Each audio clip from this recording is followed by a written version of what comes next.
No Man's Sky has surprised us again with an update right after the previous expedition. No Man's Sky The Cursed is an expedition-focused update with some amazing Eldritch Horror-themed lore and rewards, just in time for Halloween. Some pretty great-looking rewards from this, including what is basically a rip-off Millennium Falcon. The strange part is that it's only available for 2 weeks, a time length usually reserved for the expedition Redux at the end of the year. Not only that, but it may even point to something more.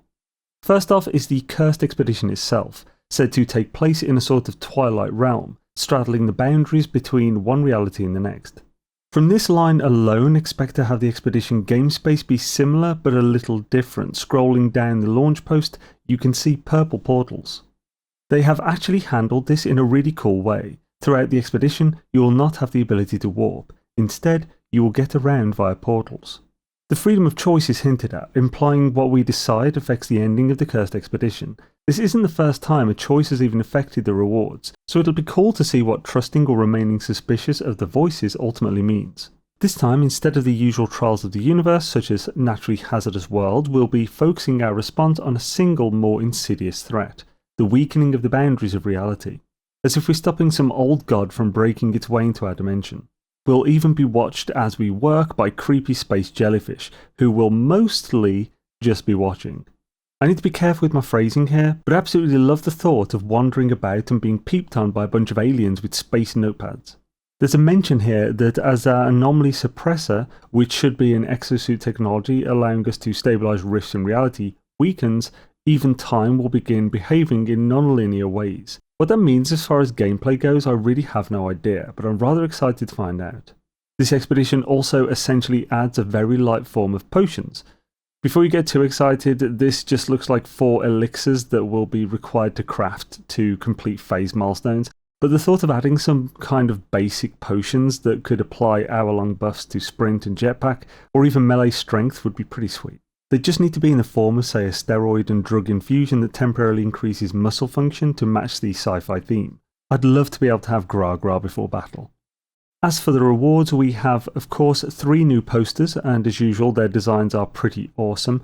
Honestly, the quality of these buildable editions we get from these expeditions are easily good enough to be charged a boatload in Fallout 76's Atom Store. They have some fantastic artists at Hello Games. Next is the Anomaly Seal, a buildable base part with a sweet animation. A new jetpack trail called Inked, a frigging Cthulu head customization, which is absolutely the second best reward in this expedition, a bioluminescent companion. If you're a fan of the pets in No Man's Sky, this is a pretty sweet one, an eerie glowing strider, the usual patch and banner, but the best reward is your very own rip-off Millennium Falcon. They just keep adding these awesome unique ships. Unsure of the bonuses it holds yet, but the theme would suggest it has a bunch of storage, being a smuggler's ship.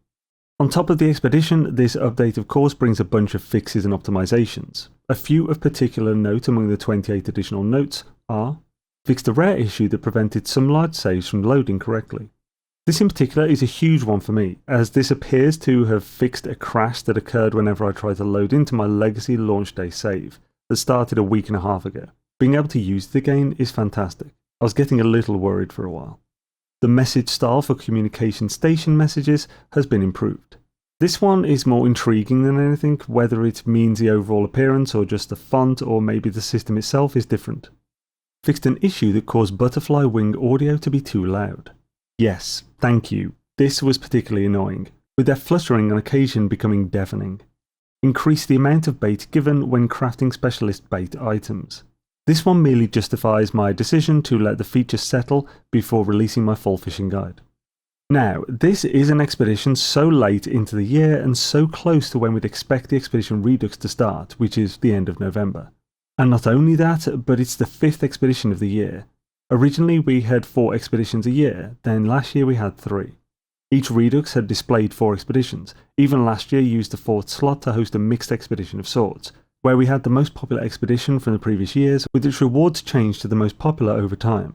The easy answer to this is that this year's Redux will simply host 5 expeditions. That is certainly a way it could be done. However, I can't help but speculate that maybe it won't be a Redux, and instead this update will add the ability to choose which expedition you want to play. This has been a topic of speculation for some time, and I do think it will come eventually, especially when Hello Games start to slow down on No Man's Sky updates. This year has seen quite a lot of updates, and there's a good chance I'm reading into this, but maybe this is Hello Games ramping up on delivering their long list of additions to No Man's Sky in anticipation of either stepping back or just chilling out a little more while they focus on their new release, Light No Fire. This is all speculation, which I normally avoid. Expectations should absolutely be measured when it comes to No Man's Sky. The team like to surprise us. They tend to give us things we didn't know we wanted, while avoiding what we say we want. Either way, while I was hoping this was Worlds Part 2 with brand new cursed systems, this is still pretty sweet.